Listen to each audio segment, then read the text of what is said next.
Bueno, Salmo 108. Yo sé que si usted estuvo con nosotros la semana pasada en la transmisión y al leer ese capítulo da la impresión de que ya lo leímos. Efectivamente, no es que estemos leyendo el mismo capítulo otra vez, es que este salmo tiene algo muy particular. Este salmo es de los más curiosos que hay en toda la Biblia. Hay otro que también ya hemos estudiado, pero este tiene su particularidad. Vamos a titular esta enseñanza así: retomando la promesa. Retomando la promesa. Bueno, hermanos y amigos, este salmo es la fusión de la segunda parte de otros dos salmos que ya hemos estudiado. Por eso fue que seguramente, si ya ha estado con nosotros en las enseñanzas, pareciera que ya lo hubiéramos leído. El Salmo 57 del 7 al 11 y el Salmo 60 del 6 al 12. El salmista, que es David, toma estas dos canciones que él había escrito antes, las dos mitades de los otros salmos, las junta y hace un nuevo salmo. ¿Ve por qué les digo que es tan particular? Esto nos enseña, hermanos, y no puedo evitarlo, dar esta aplicación inmediata, que nosotros podemos tomar elementos de varios salmos para componer canciones nuevas al Señor. De todas formas, vamos a notar algo. Si usted tiene presente los versículos que ahorita le hice mención, se va a dar cuenta que David, cuando tomó sus canciones anteriores, no les hizo grandes cambios.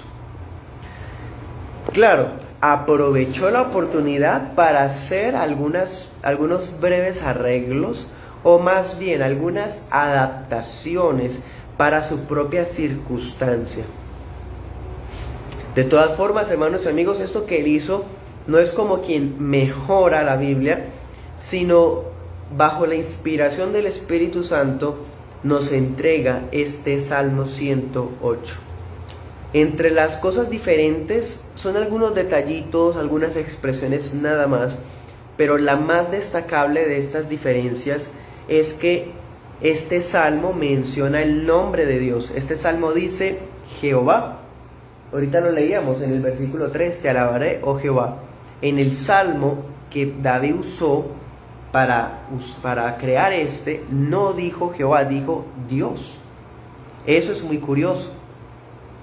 Bueno, vamos a estudiar este salmo en dos puntos, en las secciones que ahorita les compartía.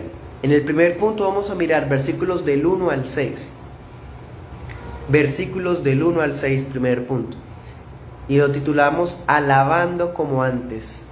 Alabando como antes. Bueno, y el segundo punto son los versículos restantes, desde el versículo 7 hasta el versículo 12, y lo titularemos Confiando como antes. ¿Ven? Comencemos, primer punto, alabando como antes.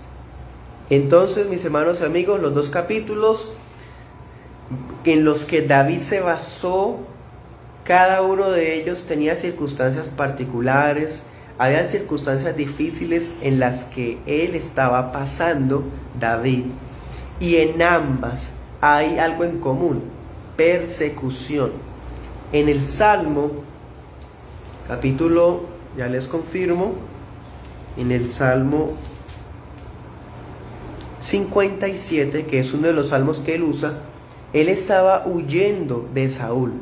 Y en el Salmo 60 estaba guerreando, cuando ya era el rey, contra los reinos vecinos. Entonces hay circunstancias de persecución, de muerte, de guerra en ambas canciones que él había escrito antes. Ahora no sabemos qué situación está pasando David, pero él recuerda en su corazón eso que él una vez escribió en esas particulares circunstancias, y quiere recordarlas, quiere retomar esas dos canciones para hacer una nueva, como quien quiere renovar lo que ha recibido de Dios antes para la circunstancia que ahora está pasando.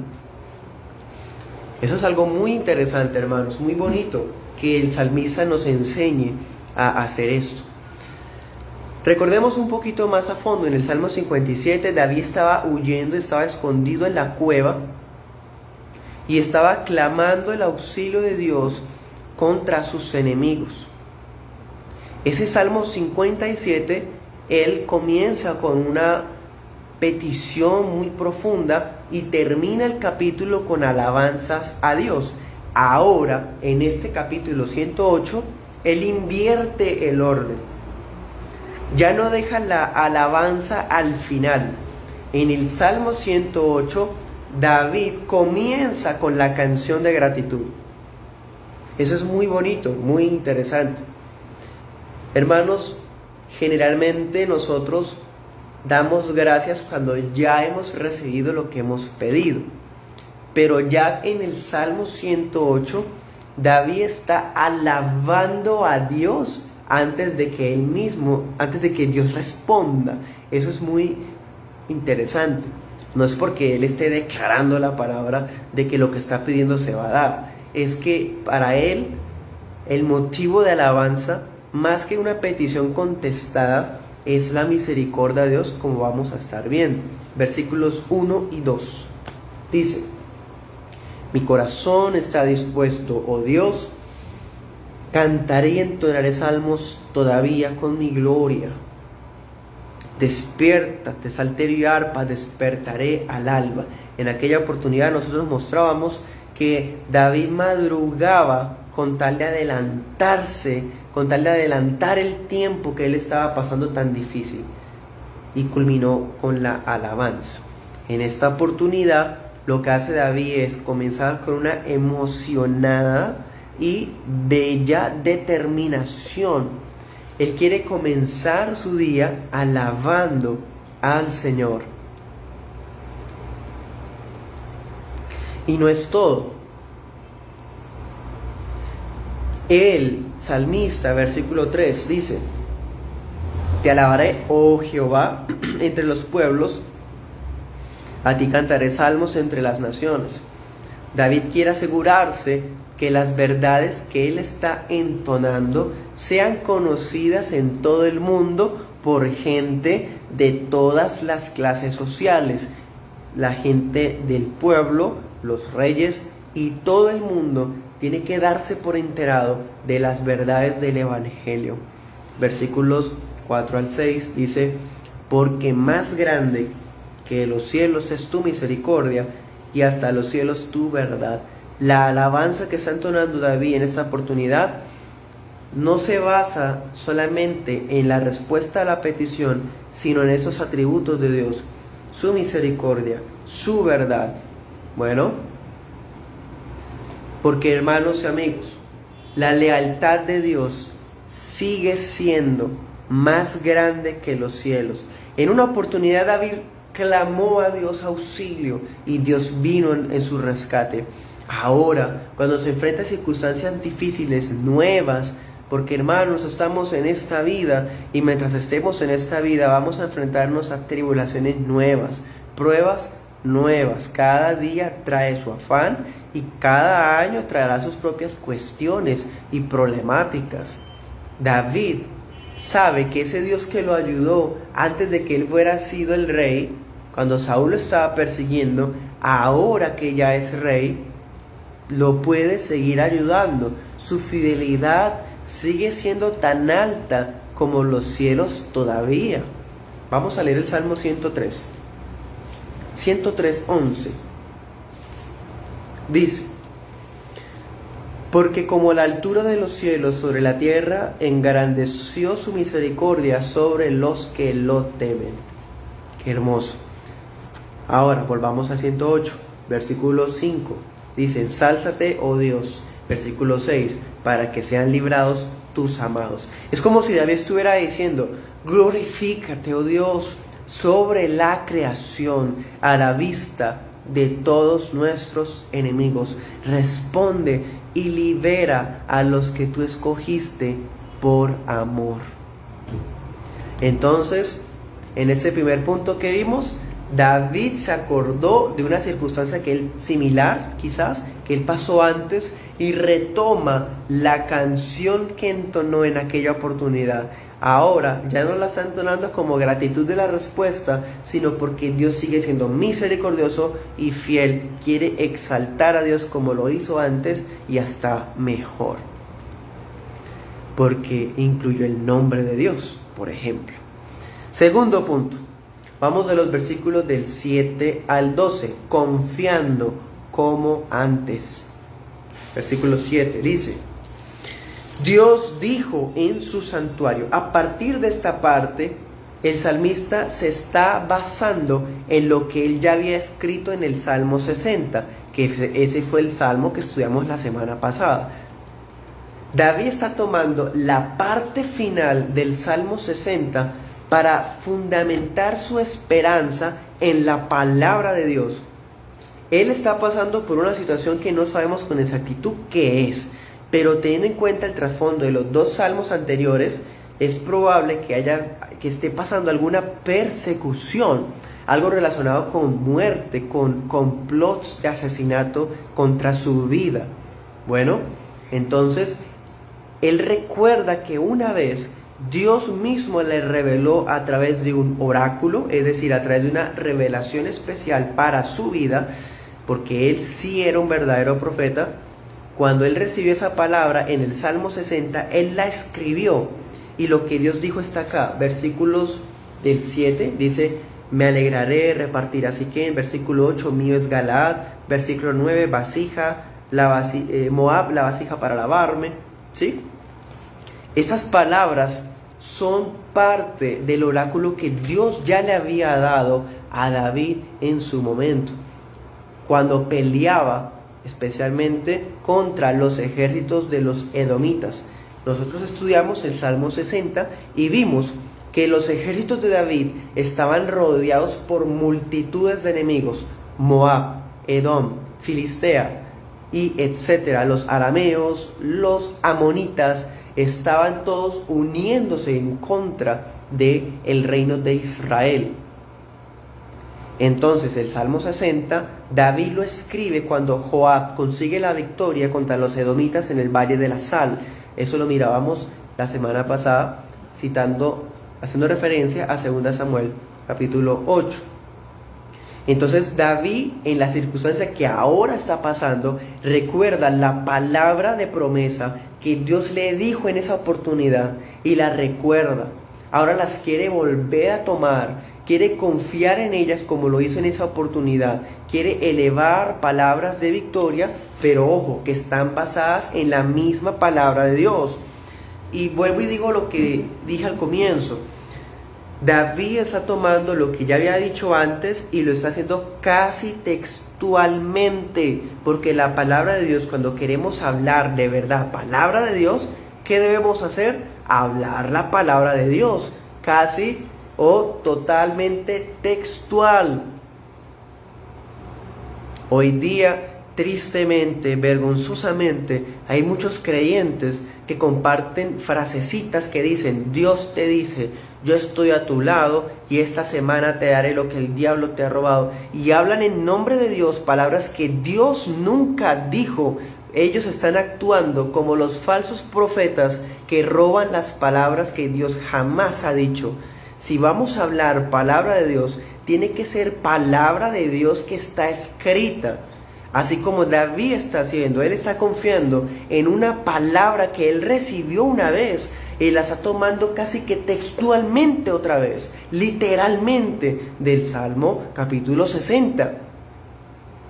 Bueno, versículo 6, Salmo 108, 6, dice: para que sean librados tus amados, salva con tu diestra. Bueno, el pueblo necesita de nuevo una intervención milagrosa de parte de Dios. De pronto solamente la necesita David, no sabemos. De todas formas, la respuesta de Dios es la misma. Hermanos y amigos, los falsos maestros, los falsos profetas dirán palabras de Dios, palabras que Dios nunca ha dicho.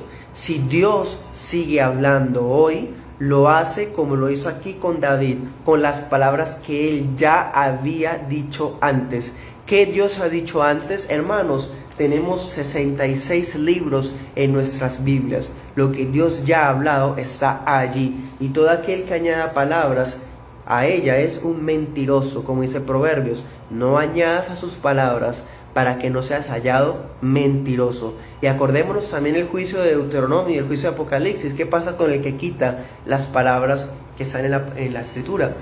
Bueno, estamos, hermanos, en terreno delicadísimo.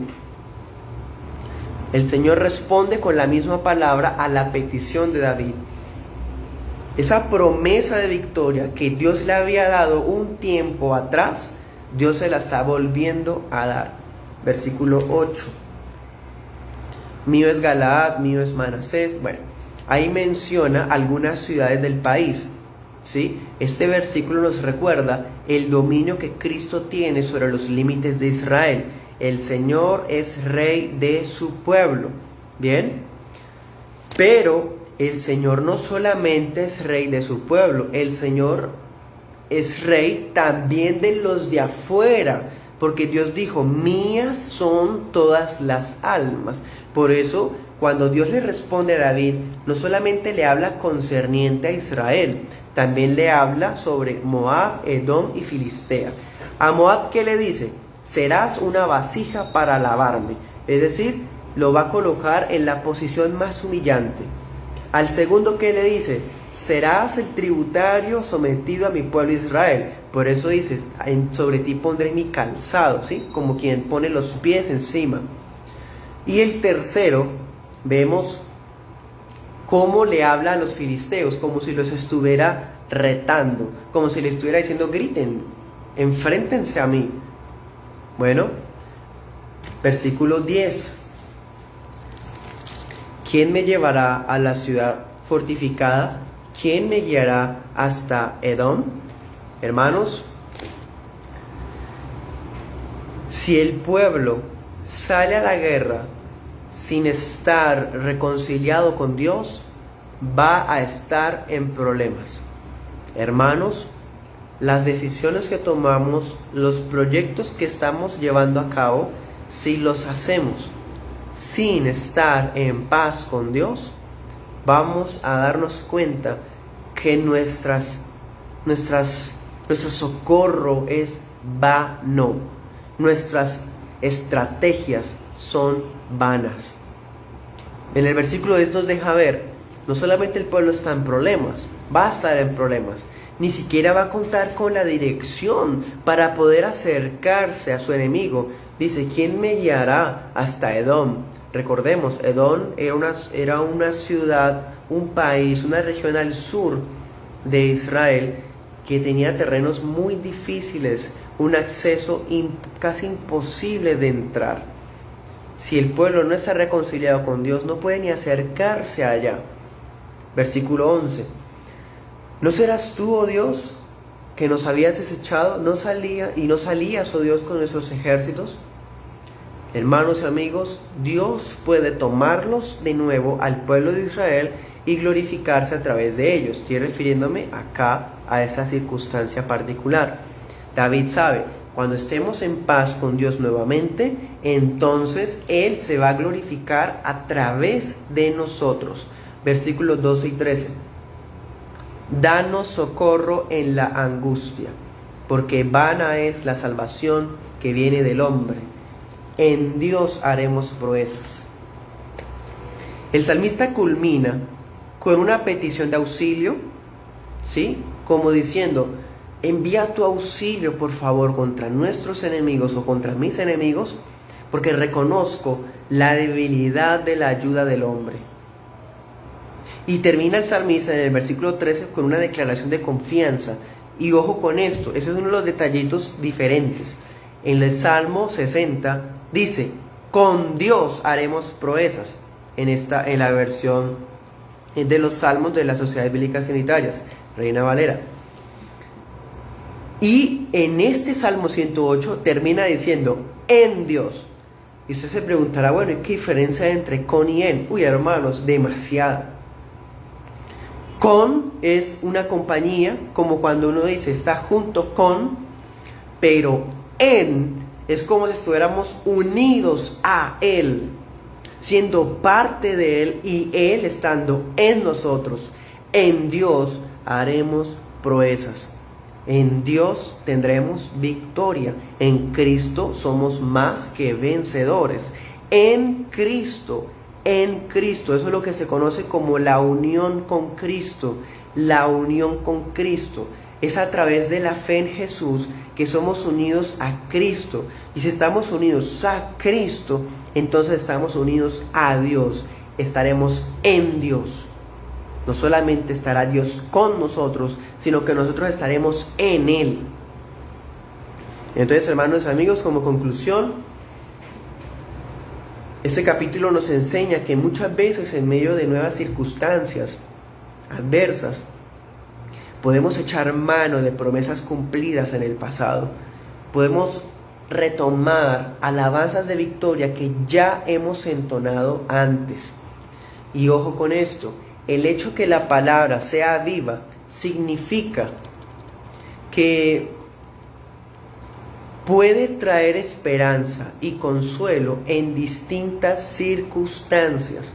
La palabra no está limitada. La palabra no es como un juego de cartuchos de municiones que solamente sirven para una ocasión. La palabra, así como son nuevas y altas sus misericordias, sus promesas pueden volver a traer aliento y confianza a su pueblo una y otra vez. El Salmo 57, que le fue consuelo y confianza a David en un momento, le está dando confianza ahora en el Salmo 108 y nos seguirá dando confianza en nuestras circunstancias diferentes. Amén. Y todo esto, hermanos, amigos, vamos a tenerlo en Cristo Jesús. ¿Tiene usted a Jesús en su corazón? ¿Ha recibido el verdadero arrepentimiento y la verdadera fe en Jesús? En Dios hará proezas, pero sin Dios no tendrá ni siquiera dirección hacia dónde dirigirse, y las mejores decisiones de su vida serán basadas en pensamientos egoístas, lo que más conviene humanamente hablando, y no tendrá claridad de lo que de verdad es la voluntad de Dios.